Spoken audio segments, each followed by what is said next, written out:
नमस्कार मैत्रिणींनो, आज आपण बिना अस्तरच्या ब्लाऊजचं कटिंग पाहणार आहोत.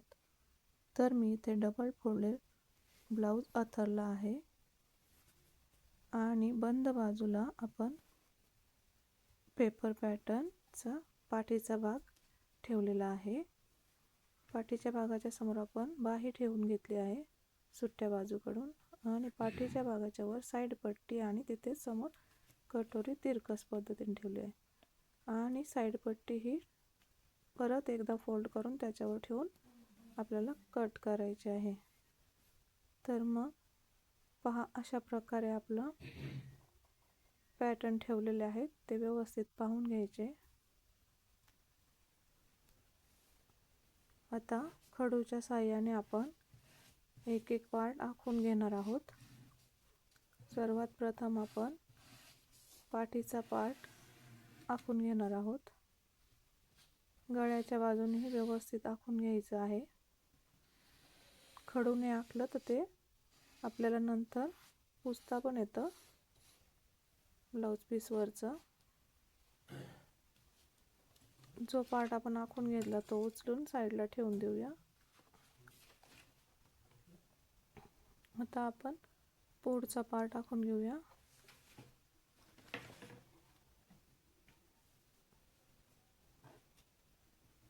साईड पट्टी ही नेहमी ठेवताना उभी किंवा आडवी ठेवावी, तिरकी नाही ठेवायची ती.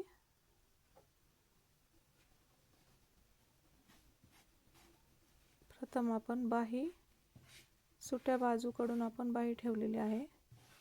ही बाही 4.5 इंचाची आहे, त्यामध्ये आपण 1.5 इंच वाढवलेले आहे, कारण की साध्या ब्लाऊजमध्ये बाही ही खालच्या बाजूने 1 इंच फोल्ड करावी लागते, म्हणून 1.5 इंच आपण जास्त घेतलेले आहेत.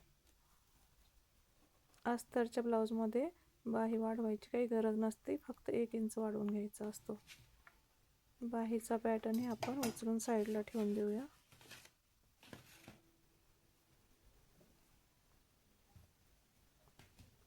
आता आपण साईड पट्टी व्यवस्थित ठेवून कडेकडेने आखून घेऊया.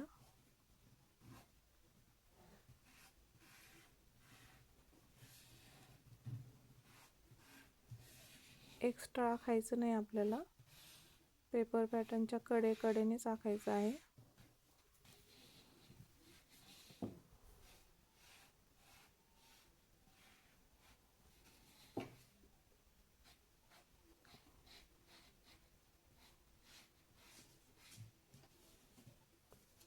मैत्रिणींनो, माझे हे व्हिडिओ बिगिनर्ससाठी आहे, जेणेकरून मी त्यांना एकदम हळू आणि स्टेप बाय स्टेप शिकवत आहे की त्यांना पटकन लक्षात यावे. यासाठी आपल्याला शिकताना कुठली घाई करायची नाही आहे, हळूहळू शिकायचं आहे. सर्व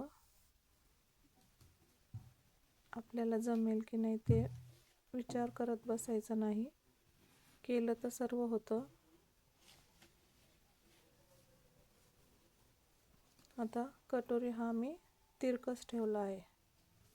कटोरी हा नेहमी तिरकसच ठेवायचा असतो, उभा किंवा आडवा नाही ठेवायचा. आता कटोरी आपण खडूच्या साहाय्याने व्यवस्थित आखून घेऊया.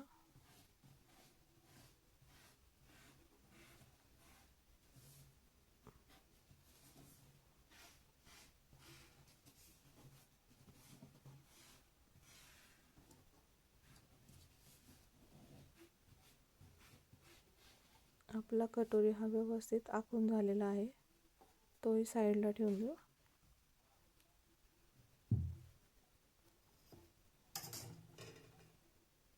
आता पाठीचा भाग आपला आखून झाला, बाही आखून झाली आहे, त्यानंतर साईड पट्टी आली आहे आणि चौथा भाग कटोरी आखून झाला. आता आपण योक पट्टी म्हणजेच क्रॉस पट्टी कशा पद्धतीने आपल्याला आखून घ्यायची आहे, तर क्रॉस पट्टी आपल्याला दोन्ही बाजूनी जोडावी लागते पुढच्या बाजूने.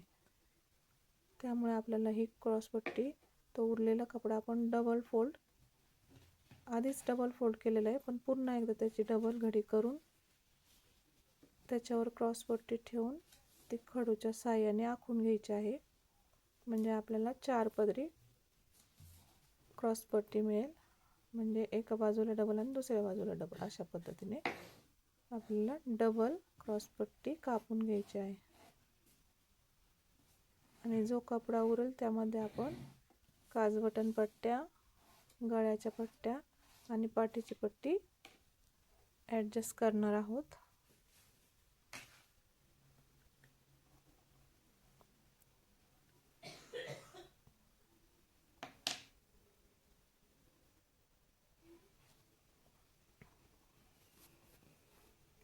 आता आपण व्यवस्थित कटिंग करणार आहोत. सगळे पार्ट व्यवस्थित आखून घेतलेले आहेत.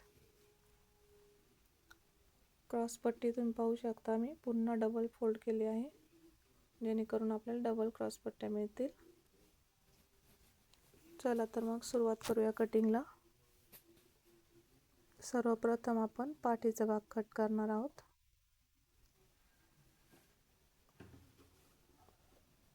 कपडा कट करताना काळजी घ्यायची असते, कारण की एकदा कट केलेला कपडा आपण पुन्हा जोडू शकत नाही. नवीन असल्यामुळे या गोष्टी आपण लक्षात घ्यायच्या आहेत.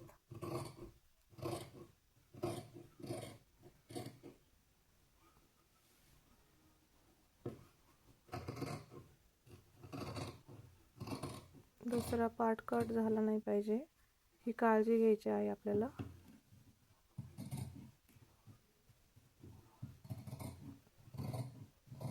उजव्या हातात कात्री धरल्यानंतर डावा हात आपला ब्लाऊज पीसवर व्यवस्थित ठेवायचा आहे, जेणेकरून कपडा हा आपला हलणार नाही.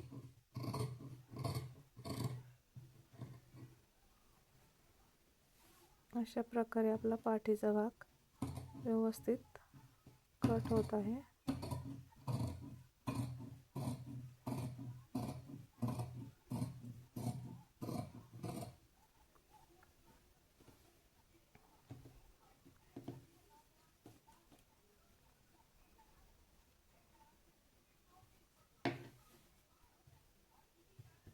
आता आपण साइड पट्टी कट करून घेऊया.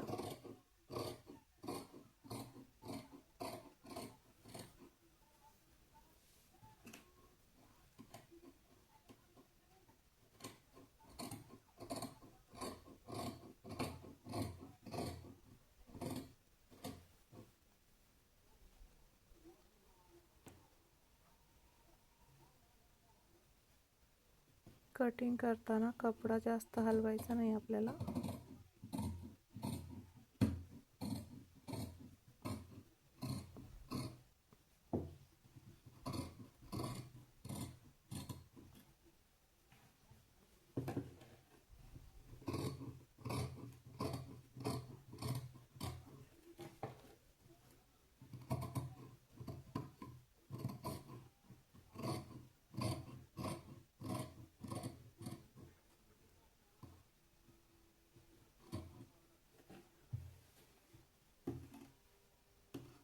हा एक्स्ट्राचा भागही आपण कट करणार आहोत. जेवढा आपण खडूच्या साहाय्याने आखलेला आहे तेवढंच आपल्याला कापायचं आहे.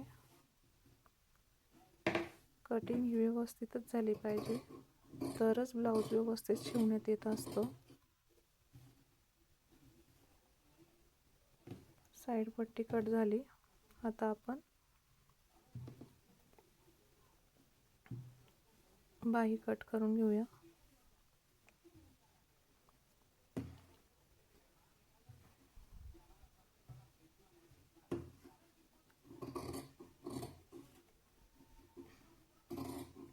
हा जो उंच भाग दिसतोय तो नेहमी पाठीच्या बाजूला येत असतो, आणि हा जो खोलगट भाग येत असतो बाहीचा तो पुढच्या बाजूने आपल्याला जॉईंट करायचा असतो. म्हणजे पुढच्या बाजूला बाही जोडल्यानंतर काखेमध्ये घोळ येत नाही.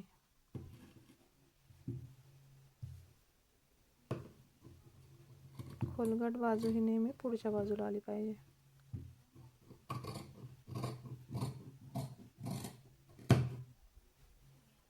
बाही कट करून झाली आहे.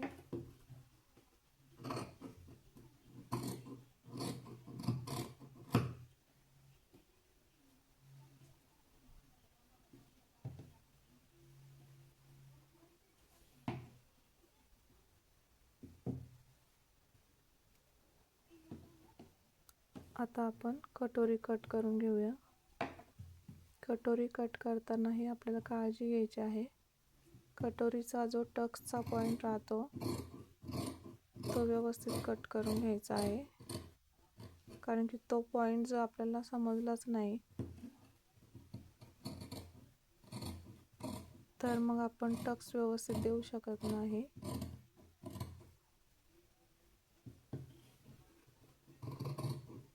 पॉईंट चुकलं तर आपण टक्स पण चुकू शकतो आणि ब्लाऊजची फिटिंग व्यवस्थित बसणार नाही.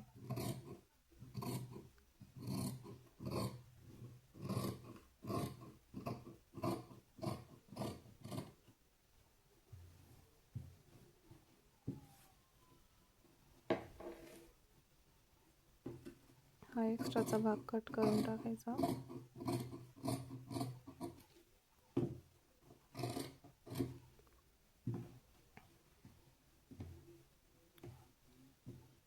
अशा प्रकारे आपले ब्लाऊजचे 4ही मेन पार्ट कट करून झाले आहेत. आता आपल्या क्रॉस पट्ट्या कट करायच्या राहिल्या आहेत, म्हणजेच योकपट्टी, जे आपण डबल फोल्ड केली आहे. म्हणजे कपडा आपण दोनदा फोल्ड केला आहे. याच्यातच आपल्या 2 क्रॉस पट्ट्या निघून जातात.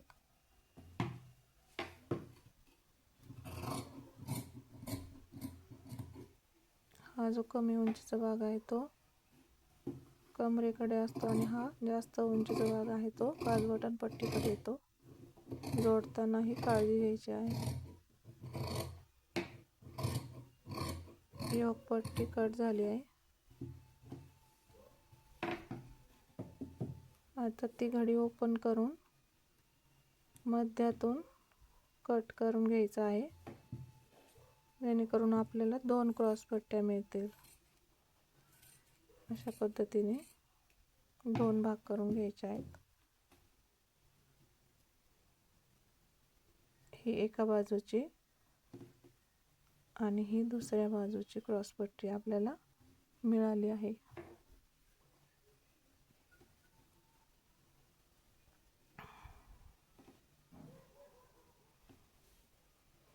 आता उरलेल्या कपड्यामध्ये आपण गळ्याच्या तिरकस पट्ट्या, काजबटन पट्ट्या आणि पाठीची पट्टी काढणार आहोत. उरलेल्या कपड्यामध्ये आपल्याला बरंच ॲडजस्ट करावं लागतं. शक्यतो अस्तरच्या ब्लाऊजमध्ये हा प्रॉब्लेम येत नाही, कपडा जास्त असतो. हा गळ्यातला उरलेला कपडा आहे. जेव्हा आपण गळा कट करतो तो सारखा करून घेऊन त्याच्या 2 काजबटन पट्ट्या तयार होतात. एक काजपट्टी आणि एक बटन पट्टी. अशा प्रकारे मधून कट करून त्याचे 2 भाग करून घ्यायचे आहेत. या मिळाल्या आपल्याला काजबटन पट्ट्या दोन्ही.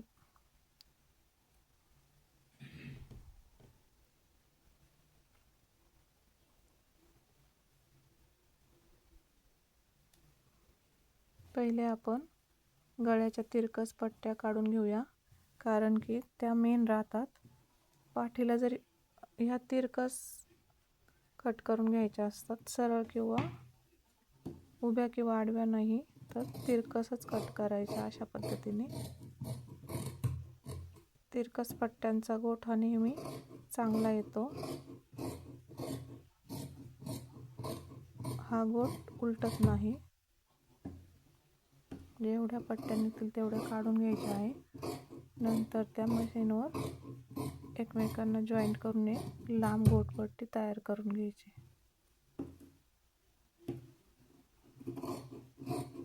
सध्या इतक्या काढून घ्यायच्या आहेत. कमी पडल्या तर आपण नंतर जॉईंट करून घेऊ. अशा प्रकारे आपल्याला गळ्याच्या पट्ट्या मिळाल्या आहेत, त्या जोडून घेऊ. आता उरलेल्या कपड्यामध्ये आपल्याला पाठीची पट्टी काढायची आहे. खूप कमी कपडा उरलेला आहे, पण काही हरकत नाही.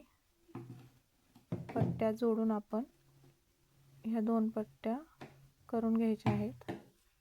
आणि त्या जोडून त्याची एकच पट्टी बनवायची आहे. ह्याला अजून पट्टी जॉईन करावी लागेल.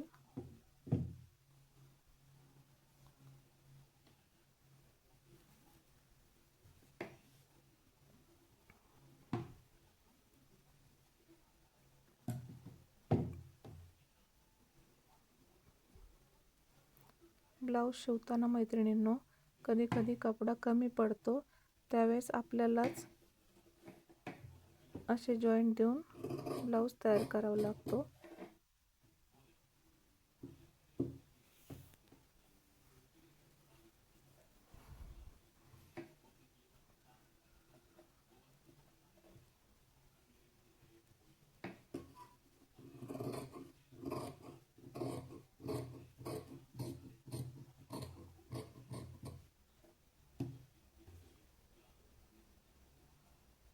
अशा प्रकारे हे 4 तुकडे जोडून एकच अखंड पाठीची पट्टी तयार करून घ्यायची आहे.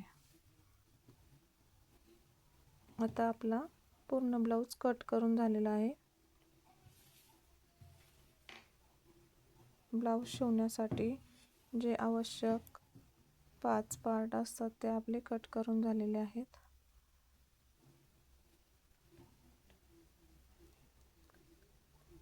गळ्याच्या पट्ट्या, काज बटन पट्ट्या, क्रॉस पट्टी,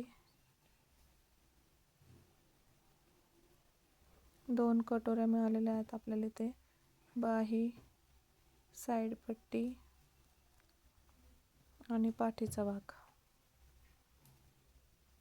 ब्लाऊज कट झाल्यानंतर तो कधीही व्यवस्थित गुंडाळून ठेवायचा असतो, कारण की त्याचे काही पार्ट जर हरवले तर आपल्याला ब्लाऊज शिवताना प्रॉब्लेम येऊ शकतो. म्हणून अशा प्रकारे एकावर एक सर्व पार्ट ठेवून घ्यायचे आहे.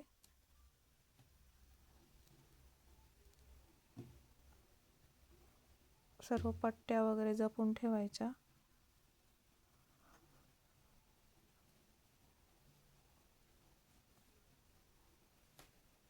जो कपडा उरलेला आहे त्यातलाच एखादा तुकडा घेऊन